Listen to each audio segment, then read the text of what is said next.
এক সময় এমন বাধা আসবে, এমন প্রতিবন্ধকতা আসবে, উম্মতের দিকে এমন এমন গুমরাহি ধেয়ে আসবে, সেই গুমরাহির তুফান থেকে উম্মতকে হেফাজত করতে হলে পাহাড়ের মতো পথের মধ্যে বুক টান করে উম্মতের আলেমদেরকে দাঁড়িয়ে যেতে হবে।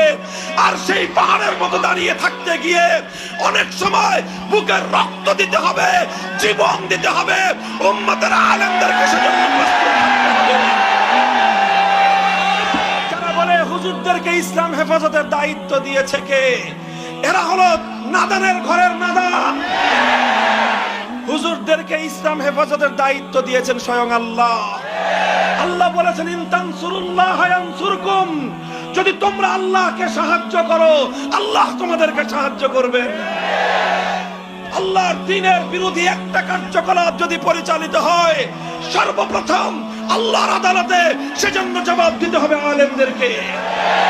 আল্লাহর জমিনে আল্লাহর দ্বীনের গৌরব যদি ভুলুণ্ঠিত হয়, সর্বপ্রথম সেজন্য জবাব দিতে হবে আলেমদেরকে। আল্লাহর নবীর বিরুদ্ধে যদি কেউ কটূক্তি করে, সেজন্য নবীর কাছে সর্বপ্রথম লজ্জিত হতে হবে আলেমদেরকে। নবীকে গালি দিলে অন্য কারো হৃদয় থেকে রক্ত ঝরুক আর না ঝরুক, যাদের কাঁধে নবুয়তের উত্তরাধিকারের জোয়াব, তারা কোনোদিন নীরব থাকতে পারে না, নিস্তব্ধ থাকতে পারে না। রাজনৈতিক নেতার কথা মানতে গিয়ে খবরদার খবরদার, আলেম সমাজের বিরুদ্ধে কখনো মাঠে নামবে না, আলেম সমাজের বিপক্ষে অবস্থান নিবে না। বরং যেই দল আর যেই নেতা জনগণকে আলেমদের বিপক্ষে ডাক দেয়, হে নবীর উম্মতেরা, যদি নবীকে নবী বলে মেনে থাকো, তুমি সেই দল আর সেই নেতাকে তালাক দিবা। খবরদার আলেমদের বিপক্ষে মাঠে নামবা না। খবরদার খবরদার খবরদার, আলেমদের পিছু ছেড়ে অন্য কারো আনুগত্য করবে না। যারা তোমাদেরকে আলেমদের বিপক্ষে ডাকবে, তাদের কপালে লাথি মারবে, লাথি মারবে, লাথি মারবে। অশ্রু আর ঘাম ঝরানোর পর প্রয়োজনে উম্মতের হেদায়েতকে হেফাজত করবার জন্য, উম্মতকে সরল সঠিক পথে রাখার জন্য, গোমরাহি আর পথভ্রষ্টতাকে দমন করবার জন্য বুকের তাজা রক্ত কাতারে ঢেলে দিতে হবে। উম্মতের আলেমরা যদি এভাবে হকের পথে অটল থাকে আর আপনাদেরকে এভাবে সঠিক পথের পরিচালনায় নির্দিক নির্দেশনা দিতে থাকে, আহ্বান করতে থাকে, হে মাধবপুরের জনগণ, আপনারা আলেমদের সাথে থাকবেন তো? আলেমরা ডাক দিলে ঘাম ঝরাতে প্রস্তুত থাকবেন তো? আলেমরা ডাক দিলে আল্লাহর দ্বীনের জন্য বুকের শেষ রক্তবিন্দু দিতে প্রস্তুত থাকবেন তো? রাসূল আকরাম সাল্লাল্লাহু আলাইহি ওয়াসাল্লাম এক হাদিসের মধ্যে ইরশাদ করেছেন, ইন্না বানি ইসরাঈলা কানাত তাসুসুহুমুল আমবিয়া কুল্লামা হালাকা নাবিয়্যুন খালাফাহু আখার ওয়ালা নাবিয়্যা বাদি। নবীজি বলেন যে আমাদের পূর্বে হাজার হাজার বছর পর্যন্ত বনি ইসরাইলের মধ্যে এবং পৃথিবীর মানুষের মধ্যে এরকম পদ্ধতি আল্লাহ চালু রেখেছেন যে আল্লাহর পক্ষ থেকে প্রেরিত নবী আলাইহিমুস সালামগণ তারা মানুষের নেতৃত্ব দিতেন, জাতিকে তারা নেতৃত্ব দিতেন, বিশ্বকে তারা নেতৃত্ব দিতেন। এটাই আল্লাহ পাক রব্বুল আলামিনের এই বিশ্ব সভ্যতায় আল্লাহর দেওয়া নীতি এবং পদ্ধতি। আদম আলাইহিস সালাতু ওয়াস সালাম থেকে শুরু করে এভাবেই হাজার হাজার বছর পর্যন্ত পৃথিবী অগ্রসর হয়েছে, বিশ্ব সভ্যতা নির্মিত হয়েছে আল্লাহর পক্ষ থেকে প্রেরিত মহামানব হযরত আম্বিয়ায়ে কেরাম আলাইহিমুস সালামদের মাধ্যমে। এই পৃথিবীতে যা কিছু আমরা কল্যাণকর দেখি, এগুলো গোড়াপত্তন হয়েছে এবং এগুলো প্রতিষ্ঠিত হয়েছে নবীদের হাতে। এভাবেই হাজার হাজার বছর পর্যন্ত পৃথিবী চলেছে। মানব জাতির নেতৃত্ব মানুষের পথ প্রদর্শনের দায়িত্ব এটা পালন করেছেন নবীগণ।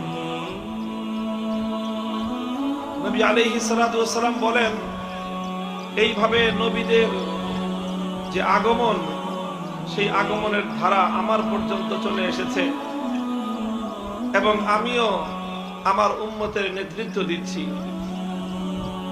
এরপর আল্লাহর নবী বলেন, ওয়ালা নাবিয়্যা বা'দি, আমি হলাম সর্বশেষ নবী, আমার পরে পৃথিবীতে আর কোন নবী আসবে না। এই যে আল্লাহ রাসূল সাল্লাল্লাহু আলাইহি ওয়াসাল্লাম যে বললেন যে আমার আগে জাতির নেতৃত্ব দিত কারা? নবীগণ।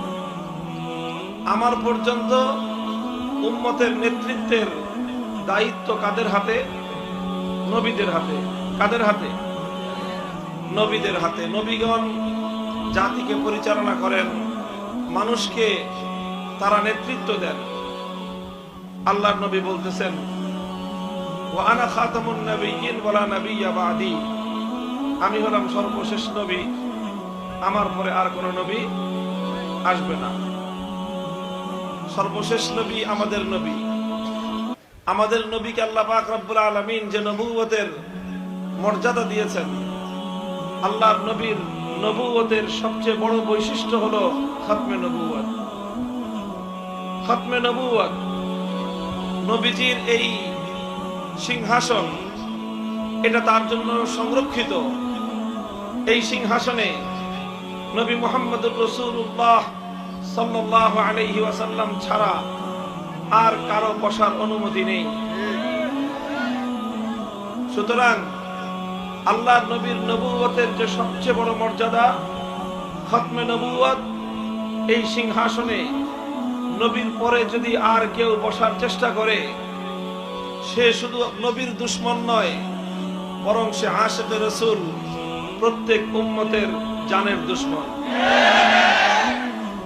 এই জন্য উম্মতের দায়িত্ব আর কর্তব্য হলো, যারা নবীকে ভালোবাসে, যারা নবীর কাছ থেকে শাফাআতের প্রত্যাশা রাখে, যারা নবীজির কাছ থেকে হাউজে কাউসারের পানি নিয়ে নিজেদের পিপাসা জনমের তরে নিবারণ করার আশায় বুক বেঁধে আছে, তাদের জন্য করণীয় হলো রাসূল আকরাম সাল্লাল্লাহু আলাইহি ওয়াসাল্লামের এই খতমে নবুয়তের সিংহাসনকে এবং এই সিংহাসনের মর্যাদাকে যে কোনো মূল্যে হেফাজত করা।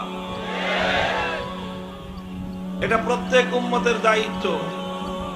কোন কুলাঙ্গার যদি আল্লাহর নবীর এই ইজ্জতের সুমহান আসনকে কলঙ্কিত করতে চায়, তাহলে নবীর সেই দুশমনের হাত থেকে এই সিংহাসনকে হেফাজত করার জন্য আল্লাহর নবীর উম্মতরা যে কোনো ত্যাগ এবং কোরবানি স্বীকার করতে প্রস্তুত থাকতে হবে। এ দায়িত্ব মুসলমানদের শাসক বর্গের। যারা মুসলমানদের শাসনের দায়িত্ব নিবে, তাদের দায়িত্ব আর কর্তব্য হলো মুসলিম জাতির প্রাণের চেয়ে বেশি প্রিয় তাদের নবীর ইজ্জতের এই সুমহান আসন খতমে নবুয়তকে সকল দুশমনদের হাত থেকে রক্ষা করা। মির্জা গোলাম আহমদ কাদিয়ানী ইতিহাসের ঘৃণ্যতম এক কুলাঙ্গার, নরকের কীট। আল্লাহ নবীর পরে সে নবীজির এই খতমে নবুয়তের সিংহাসনে বসার অপচেষ্টা চালিয়েছে। যারা গোলাম আহমদ কাদিয়ানীকে স্বীকার করে, তার অনুসরণ করে, তাদেরকে বলা হয় কাদিয়ানী। তারা শেষ নবীর উম্মত নয়, তারা কাদিয়ানের ভণ্ড নবীর অনুসারী। তাদেরকে মুসলমানদের থেকে আলাদা করে দেওয়া, তাদেরকে তাদের ধর্মীয় পরিচয়, ভণ্ডামির পরিচয়ের দ্বারা পরিচিত করা, এটা হলো প্রত্যেক মুসলমানের ঈমানি দায়িত্ব এবং কর্তব্য। শাসকদের কর্তব্য এটা। যদি মুসলিম শাসক বর্গ নবীজির খতমে নবুয়তের সিংহাসনকে হেফাজত করতে না পারে, যদি কাদিয়ানের এই কুখ্যাত গোলাম আহমদের আক্রমণ থেকে আল্লাহর নবীর খতমে নবুয়তের সিংহাসনকে হেফাজত করতে না পারে, তাহলে মুসলমানদের শাসন ক্ষমতায় অধিষ্ঠিত থাকবার কোনো অধিকার তাদের নেই। শাসকদের এই ব্যর্থতায় শাসকরা যদি দায়িত্ব পালন না করে, তাহলে নবীর আশিক উম্মতের দায়িত্ব আর কর্তব্য হলো নিজেরা দায়িত্ব গ্রহণ করে নবীর খতমে নবুয়তের সিংহাসনকে হেফাজত করতে হবে। এর জন্য ঘাম ঝরাতে হলে ঘাম দিতে হবে, রক্ত ঝরাতে হলে রক্ত দেওয়ার জন্য প্রস্তুত থাকতে হবে।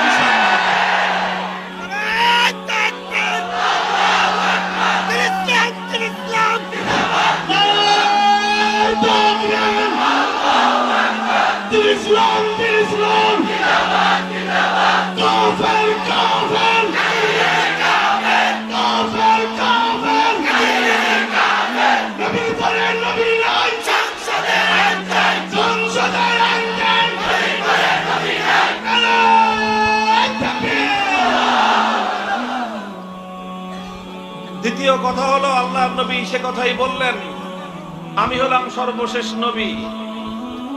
যতদিন পর্যন্ত পৃথিবীতে নবীদের আগমনের ধারা অব্যাহত ছিল, ততদিন পর্যন্ত মানব জাতিকে নেতৃত্ব দেওয়ার দায়িত্ব ছিল নবীদের। নবীজি বলছেন, আমার পরে আর কোন নবী আসবে না। এখানে প্রশ্ন জাগে, হে নবী, তাহলে আপনার পরে আপনার উম্মতের হাল ধরবে কে? প্রশ্ন আসে কিনা? হে নবী, আপনি তো চলে যাচ্ছেন, আপনি বলছেন যে উম্মতের নেতৃত্ব দেওয়ার দায়িত্ব নবীদের, আবার আপনি বলছেন আপনার পরে আর কোন নবী আসবে না। তাহলে প্রশ্ন হলো, আপনার পরে আপনার এই উম্মতের নেতৃত্ব দিবে কে? এই উম্মতের হাল ধরবে কে? এই প্রশ্নের জবাব দিয়েছেন রাসূল আকরাম সাল্লাল্লাহু আলাইহি ওয়াসাল্লাম। নবীজি বলেছেন, আল উলামা ওয়ারাসাতুল আম্বিয়া। নবীজি বলেছেন, আলেমরা হলেন নবীদের উত্তরাধিকারী, তারা হলেন ওয়ারিসে নবী।